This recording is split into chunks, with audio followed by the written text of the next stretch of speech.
Hi, my name's Erin Burke, employment lawyer and director of Practica Legal, which is a Hamilton-based law practice specialising in employment law. We represent employers and employees both locally and nationally. And the purpose of this series of brief videos is to try and just get some discussion going about some employment law topics that, from time to time can be quite difficult to deal with for employers or HR specialists. I'm trying to keep them, these brief videos, to around 5 to 6 minutes. Otherwise, you'll probably get bored and I'll start digressing. So I'll try to keep them as brief as possible. If you find the video useful or you've got some comments to make at the end, that would be great. Please pass on any techniques or tips that you've come across, or if you've got any questions, you can put those in the comment section.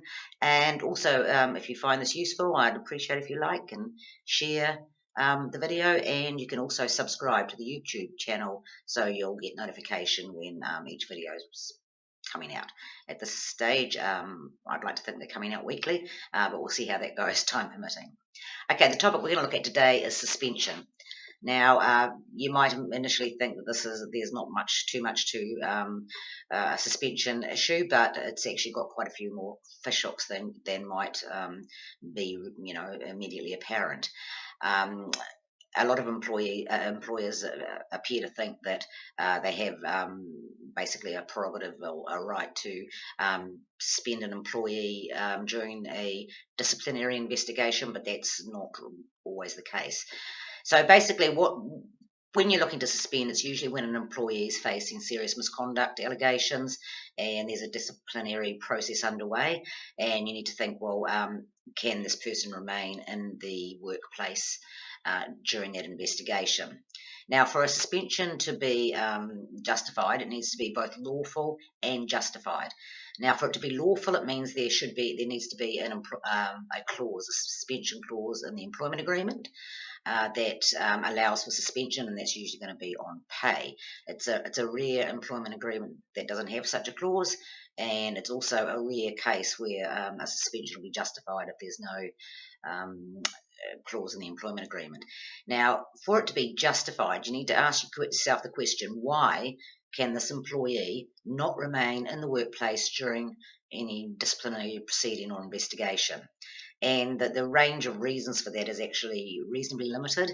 The first one would be if there's a high chance, and it can't just be a possibility because there's always a possibility, there is a high chance that them remaining in the workplace is going to somehow prejudice your investigation or process.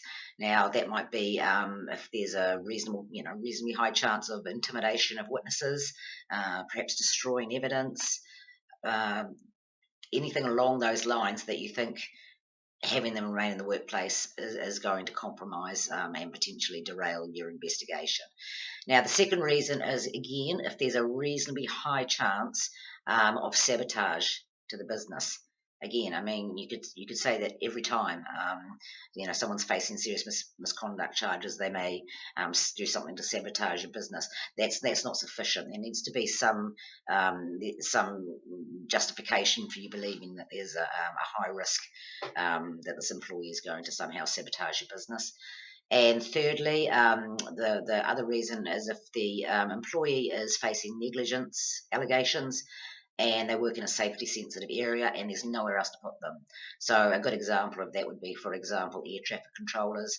Let's say someone's an air traffic controller is facing negligence allegations and there's a high risk to the public if they remain in the workplace during the investigation until you can ascertain whether there has in fact been an incidence of negligence. So you can see there's actually not that many reasons that can really justify it. So again, you just have to ask yourself, why can this person not remain in the workplace while we're investigating or having a disciplinary process. If you can't answer that, then it's probably a good chance that the suspension is not justified.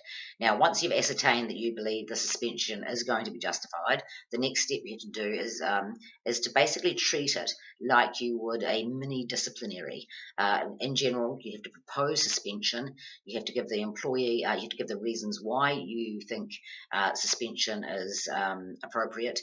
You have to give the employee the opportunity to comment on that proposal, and then make the final decision on whether to suspend or not.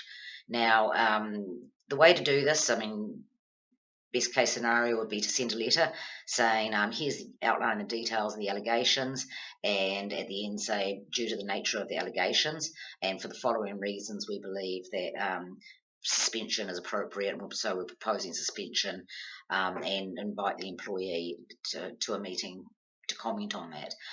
Now, of course, if you're considering suspension, there's a chance that this is somewhat of an urgent nature to not have the employee continue in the workplace. So, yeah, sometimes you do need to try and truncate it a bit. It may be that you have to just give them the letter outlining the allegations, call them to a meeting, to, of course, advise them they can have a support person, maybe another employee or a friend or a spouse. But also give them the opportunity to call a lawyer or an advocate, a legal advisor, and then have them come to the meeting. Now, because you may need to do this somewhat quickly, you could say to the employee, if they can't get a lawyer to attend shortly, perhaps they can have the lawyer attend by teleconference on the phone.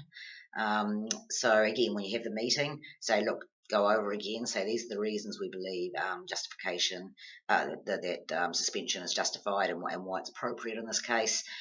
Give the employee the opportunity to say why they think it's fair or unfair, and then during the meeting for 10-15 minutes, consider what the employees had to say, then come back and make your decision either to suspend or not to suspend.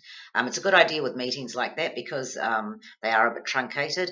I'd record them. Tell the employee you're recording the meeting. That way, if you ever have to justify the suspension further down the track, you can say, well, here's the process we went through. Yes, it was done somewhat hurriedly, but there were reasons for that, and